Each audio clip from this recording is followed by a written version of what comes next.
Pequei, Senhor, mas não porque hei pecado.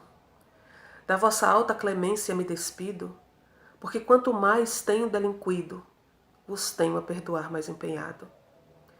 Se basta vos irar tanto pecado, a abrandar-vos sobejo um só gemido, que a mesma culpa que vos ha ofendido, vos tem para o perdão lisonjeado. Se a ovelha perdida e já cobrada, glória tal e prazer tão repentino vos deu como afirmais na sacra história, eu sou o Senhor, a ovelha desgarrada. Cobrai-a, e não queirais, pastor divino, perder na vossa ovelha a vossa glória. Olá, tudo bem? O poema que vocês acabaram de ouvir se chama Jesus Cristo Nosso Senhor e é do poeta barroco aqui no Brasil, Gregório de Matos Guerra, tá certo?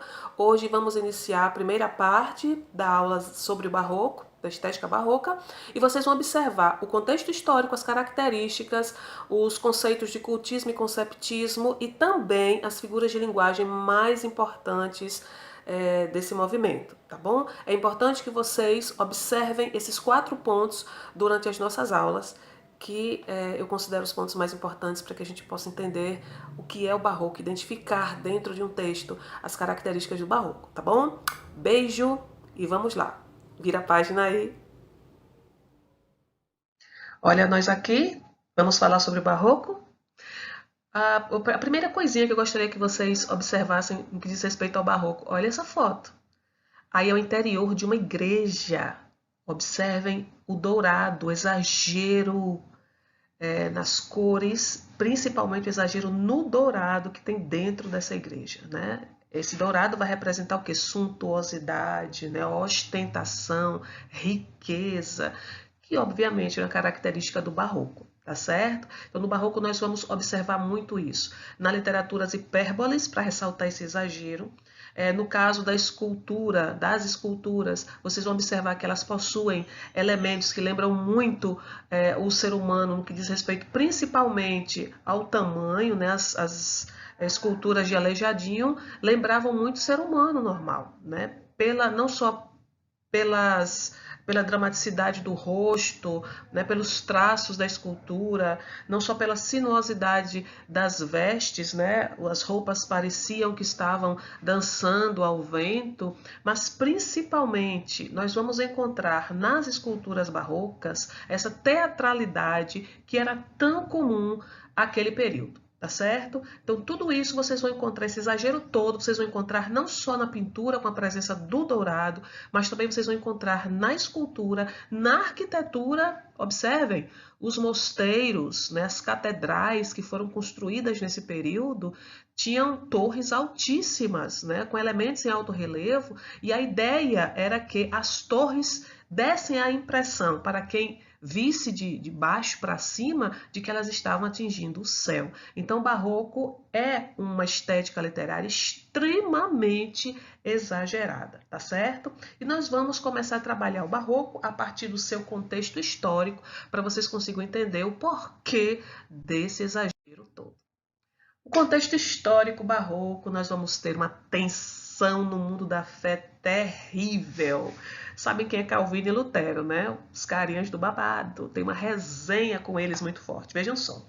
Tudo começa aí em 1517. A história começa aí. Quando o padre alemão Martinho Lutero, ele divulga um conjunto de 95 teses em que denunciava a venda de perdão ou indulgências como uma prática corrupta da Igreja Católica. Aí o que acontece? Né? Segundo Martinho, o único caminho para a salvação pessoal era uma vida regrada, marcada pela religiosidade, pelo arrependimento sincero dos pecados e pela confiança na misericórdia de Deus.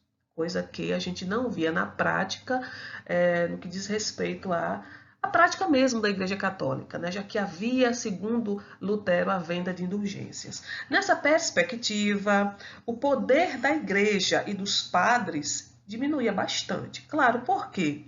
Se os fiéis não dependiam mais dos padres, bispos e cardeais para alcançarem o perdão, e certamente, né, para alcançarem os terrenos lá no céu, né, o perdão divino, porque deveriam se submeter às suas exigências de doações e penitências. Olha o questionamento, né? Isso tudo surgiu no finalzinho do século XVI, e a partir daí vocês vão ver o início do que? Quem lembra? Da reforma protestante, do protestantismo, da reforma protestante de Calvino e Lutero, tá certo? Tudo começa a partir daí. Aí vem uma debandada geral de fiéis, né? Óbvio. Tem algo interessante com relação a esse momento, é que os burgueses, as pessoas que tinham bastante dinheiro naquela época, eles começaram a observar que as teses de Lutero, elas tinham, né, uma certa pertinência, né? Elas eram interessantes, mesmo porque lá na tese, numa das teses dele, Lutero, ele acaba, de uma certa forma, nos convencendo, convencendo as pessoas daquele período, muitas pessoas daquele período, que a riqueza, que a ambição, inclusive, para se conseguir riqueza, não é pecado a partir do momento que você pensa em trabalhar para ter essas riquezas como uma forma de alcançar prosperidade, tá? Não só a prosperidade individual. Então, ambição está diretamente relacionada à ideia de prosperidade e não aquela ideia negativa que a Igreja Católica passava tanto para os seus fiéis, certo? Então, trabalhar para ter riquezas materiais não era um pecado.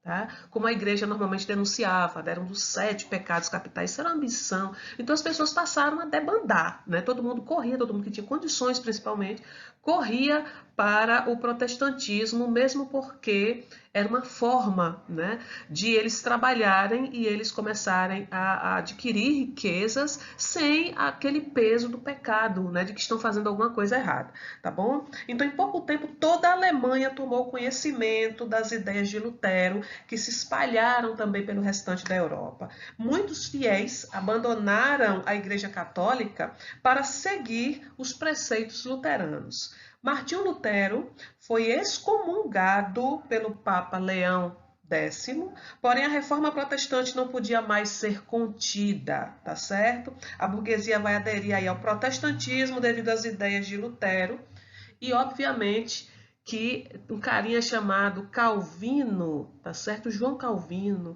ele também foi muito importante para divulgar as ideias de Lutero. Ele foi uma das pessoas que contribuiu para que as ideias do protestantismo fossem aí divulgadas, tá certo? Então nós vamos ter um período bastante efervescente na Europa, tá bom? Porque houve uma mudança radical nos preceitos, nos valores, no pensamento religioso do período. Bom, agora nós vamos ter uma reação católica. O que é que a Igreja Católica vai fazer, gente? Quase 3 décadas depois, em 1545, nós vamos ver a reação católica a essa revolta aí, desse levante de Lutero.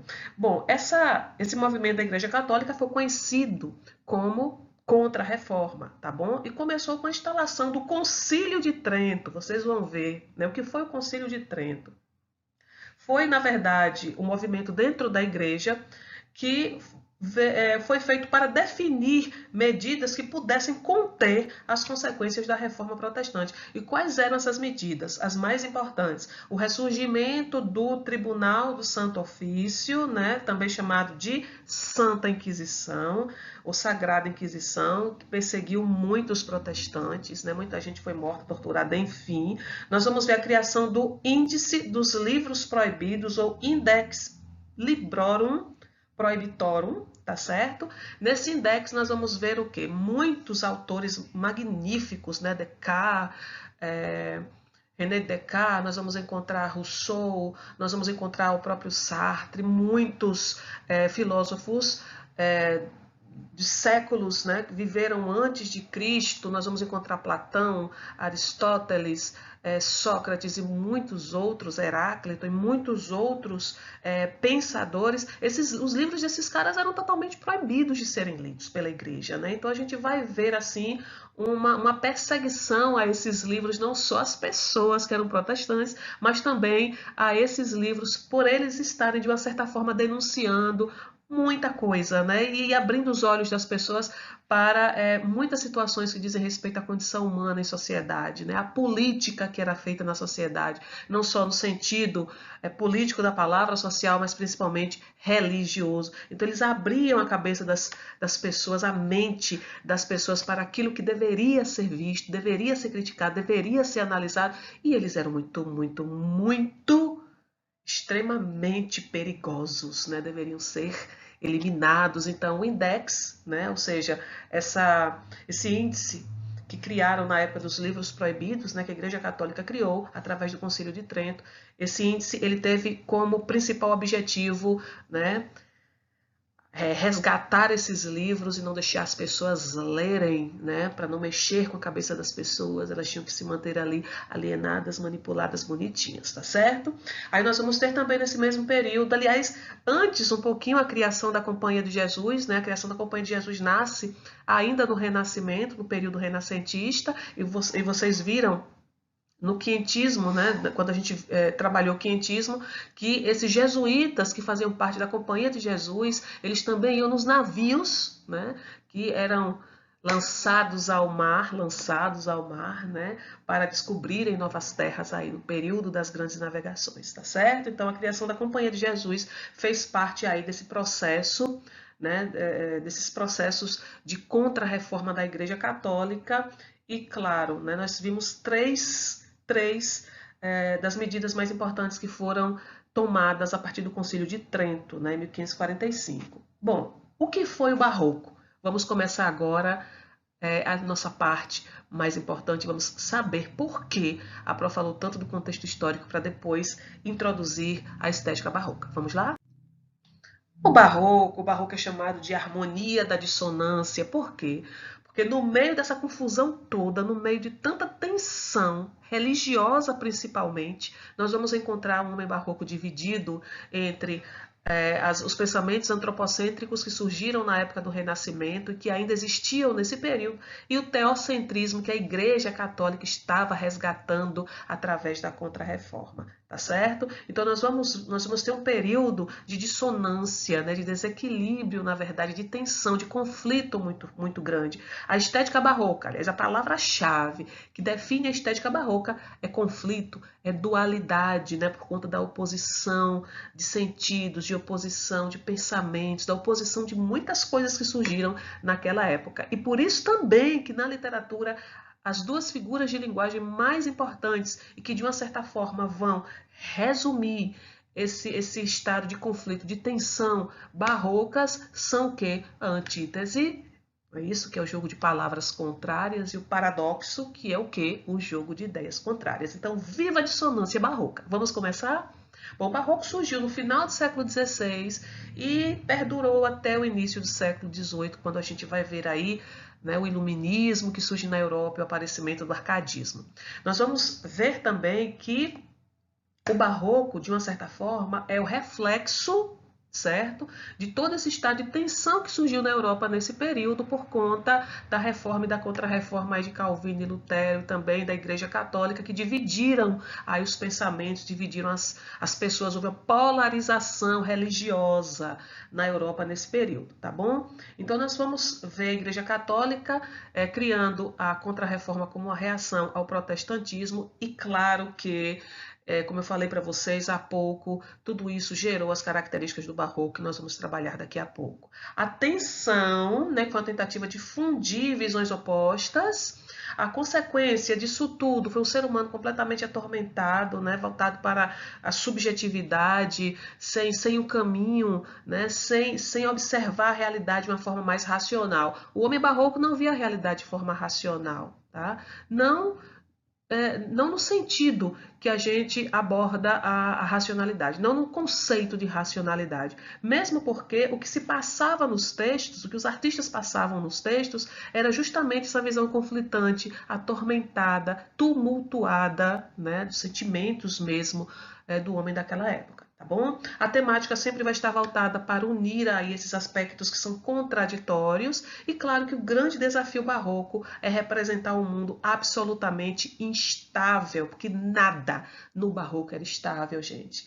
Havia, obviamente, todo um estado de tensão, e a tensão gera o quê? Instabilidade, vocês sabem muito bem disso. Então, quando vocês virem, né, um espaço polarizado, tem ali, naquele espaço polarizado, um estado de tensão muito grande, conflito muito grande, que, claro, gerarão, nesses estágios, esses estados, gerarão aí várias situações na vida das pessoas, né? E, normalmente, um espaço polarizado, em que as pessoas têm ideias diferentes e brigam por conta dessas ideias, a tensão, os conflitos existenciais, os tormentos do homem são muito grandes, né? Nós sabemos disso. Vamos continuar? Qual o projeto literário do Barroco? Giambattista Marini, que viveu, né, nasceu em 1568 e faleceu em 1625, ele dizia o seguinte, que a poesia tem o desejo de provocar o espanto. A poesia barroca tinha o desejo de provocar o espanto. Por quê? Bom, os primeiros textos, eles surgiram em academias, né? A poesia barroca era uma poesia muito diferente, uma literatura muito diferente da literatura que nós vamos ver, né, mais adiante, que nós vimos e que nós vamos ver mais adiante. Por quê? Porque a preocupação do homem barroco era de não ser entendido. Né? A preocupação do homem barroco era com a linguagem perfeita, rebuscada, com todo o contorcionismo, né? com tudo que ele poderia fazer com essa linguagem, fazer com a forma da poesia. Então não havia uma preocupação com o conteúdo, havia uma preocupação muito grande com a forma. E ninguém estava aí se você lia o texto e entendia o que eles estavam falando. O que era importante mesmo era a beleza. O que era importante mesmo era provocar o espanto através do rebuscamento, certo? E o homem barroco acreditava também, o poeta barroco acreditava também, que a poesia ela não tinha que ser fácil, ela não tinha que ser entendida. Tanto que a poesia barroca é uma poesia voltada para a aristocracia, para o homem da corte, para o homem que tinha, na verdade, sabia ler, né? Que tinha contato com os livros, que era uma pessoa intelectual. O barroco foi uma estética das academias, foi uma estética da corte, né? Uma estética de pessoas específicas, de grupos específicos. O barroco não nasceu para o popular, o barroco não nasceu para o povo entender o que era poesia. Nós vamos ver isso mais adiante, aqui, né, na literatura brasileira, a partir do modernismo, tá certo? Então, o que nós vamos encontrar enquanto projeto literário do barroco? A literatura escrita dessa época aí tinha como objetivo desencadear uma reação em um leitor de perfil mais específico, como eu falei para vocês, o leitor mais intelectual, tá certo? Então, quem são os agentes desse discurso barroco? Nós vamos ver o seguinte, que a circulação dos textos barrocos, essa circulação estava restrita à corte, portanto, é o centro do poder, e às universidades, o centro do saber, né? Então, o povo não tinha nenhum tipo de o povo não sabia o que era o barroco, né? Ele não tinha contato, o povo não tinha contato com a literatura barroca. E obviamente que nesse período surgiram as academias, né? Em Portugal, nós vamos ter duas academias principais do barroco, que são Singulares e Generosos, tá? Nessa academia, ou nessas academias que surgiram lá em Portugal nesse período, nós vamos encontrar também o aparecimento de grandes escritores da literatura barroca portuguesa, como Antônio Barbosa Bacelar, André Nunes da Silva, Francisco de Vasconcelos e Soror Violante do Céu, que acompanhou aí, né, os passos de Soror Mariano Alcoforado, grande poeta da literatura portuguesa também. E não sei se vocês prestaram atenção, Soror, né, portanto, era uma mulher eclesiástica, né? E observem, a gente não tem muitas mulheres que apareceram dentro da literatura ocidental, né? E mulheres que fizeram uma história, mulheres que fizeram uma história com o seu nome, né? Que não precisaram utilizar pseudônimos para isso. Então, Soror Violante do Céu foi uma poetisa portuguesa que criou uma literatura, uma poesia na época do barroco, sensual, provocante, tensa ao mesmo tempo. Não fiquei pensando que ela falava de elementos voltados para a religiosidade, não. Ela mergulhou nos labirintos humanos. Então nós vamos encontrar uma mulher à frente de seu tempo, né?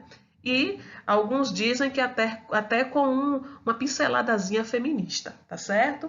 Quais as características do barroco que nós vamos começar a trabalhar agora? Antes Deixa eu lembrar algo aqui para vocês, que dentro dessas academias, né, singulares, generosos, lá em Portugal nós vamos ter competições literárias. O que seriam essas competições? Os artistas da época criavam textos, criavam poesias com a finalidade de que essas poesias, quanto mais elementos rebuscados elas tivessem e não fossem entendidas, mais valiosas essas poesias eram, né? Então, olha a loucura que eram essas competições, né, dentro dessas academias lá no período barroco. Vamos ver as características? Antes de vermos as características do barroco, coloquei para vocês um presente, que é um texto de Soror, Violante do Céu, para que vocês possam entrar em contato um pouquinho com a literatura dela, né? Com a literatura instigante, sensual, provocante e tensa também, haja vista o barroco está representado por um período de grande tensão, de grandes conflitos. Não é isso? Vamos ver o soneto? Amor, se uma mudança imaginada é com tanto rigor minha homicida, que fará se passar de ser temida a ser como temida averiguada? Se só por ser de mim tão receada, com dura execução me tira a vida, que fará se chegar a ser sabida? Que fará se passar de suspeitada? Porém, já que me mata sendo incerta, somente o imaginá-la e presumi-la, claro esta, pois da vida o fio corta. Que me fará depois, quando for certa, ou tornar a viver para senti-la, ou senti-la também depois de morta? É um poema, um soneto, na verdade, Soror Violante do Céu, e vocês observem elementos dentro desse texto que lembram justamente essa noção, né, da provocação, né, da tensão, que é algo bem subjetivo dentro dos textos barrocos, e vocês vão encontrar praticamente em todos os textos da literatura barroca, essa tensão, esse estágio de conflito, da condição mesmo existencial do ser humano, tá certo? E agora vamos trabalhar as características do barroco. Aí vocês têm um quadro de Caravaggio, um pintor que vai trabalhar com esses elementos do claro e escuro, né, que são elementos próprios da pintura barroca, né, das artes plásticas barrocas. Então vocês têm o fundo bem escuro e uma luz sempre em cima de algum elemento ou nos personagens, ou algum elemento, algum objeto que esteja próximo aos personagens. E claro que essa luz que é colocada ou nos personagens ou nesses elementos que estão próximos a esses personagens, essa luz ela é colocada de propósito para que vocês possam entender a dramaticidade, a teatralidade da cena. Então todos os quadros de Caravaggio são quadros que possuem elementos, obviamente, do barroco, e vocês vão encontrar muita dramaticidade, muita teatralidade, tá? Que são características inerentes também da literatura barroca do período. Vamos ver as características? O fusionismo. O que seria o fusionismo? O fusionismo, né? Unir, na verdade, fundir, na verdade, elementos opostos, que a gente viu, né? Claro que tem muito a ver com o contexto histórico do período, tá? Fundir elementos opostos, você vai ver, portanto, na poesia barroca, a presença de duas figuras de linguagem que trabalham com essa fusão, né? Essa junção de elementos que se opõem, que são contraditórios, e que por isso mesmo causam tensão ao texto, que são a antítese e o paradoxo. O culto do contraste, né? Esse culto do contraste também vocês vão ver presentes através do uso de figuras de linguagem. O pessimismo, que é reinante na maioria dos poemas barrocos, por conta até da condição do homem no mundo. O feísmo, nem toda poesia barroca vocês vão encontrar beleza, né? O feísmo é uma característica do barroco. E claro que está relacionada diretamente a essa dramaticidade, essa teatralidade que nós vamos encontrar de uma forma bem mais evidente nas artes plásticas, mas também esses elementos estão presentes na literatura.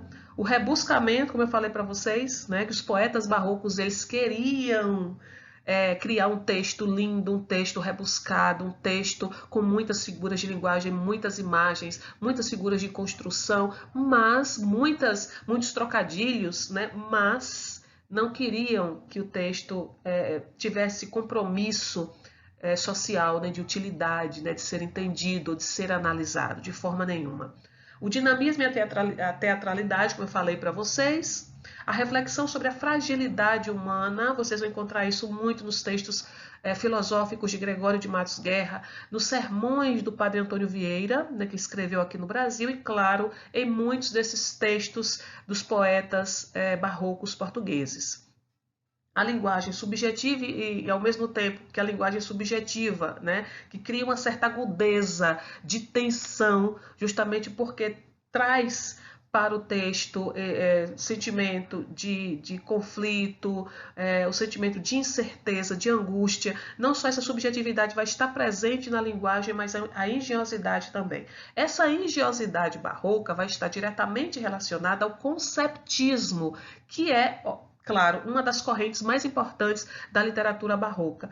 O conceptismo é a análise lógica das ideias, tá certo? Que nós vamos ter como principal representante aqui no Brasil o Padre Antônio Vieira. Então, essa engenhosidade está diretamente relacionada à busca pelo racional, né? Está diretamente relacionada aí à valorização da análise lógica das ideias. E, claro, o uso abusivo de figuras de linguagem, principalmente as metáforas, as hipérboles, que vão dar essa ideia de exagero, as antíteses, os paradoxos. E nós vamos ter as prosopopeias em alguns momentos, inclusive algo que é bem interessante, né? A obra que introduz o barroco no Brasil, em 1601, de Bento Teixeira, é prosopopeia, se chama prosopopeia, né? E que, claro, pode estar diretamente relacionada aí a imagem, né, dessa figura aí de linguagem, tá certo? Ao conceito dessa figura de linguagem. Vamos ver o que é que a gente vai ter no próximo slide?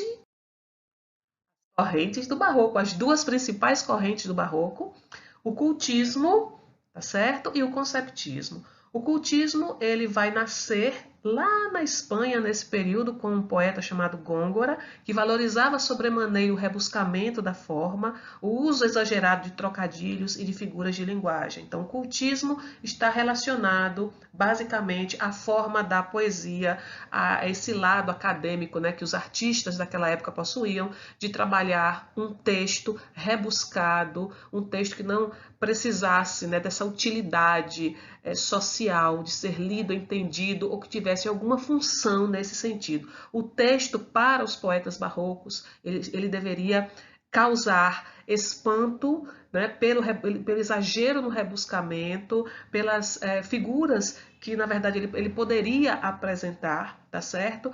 Mas não havia necessidade nenhuma de ele ser entendido.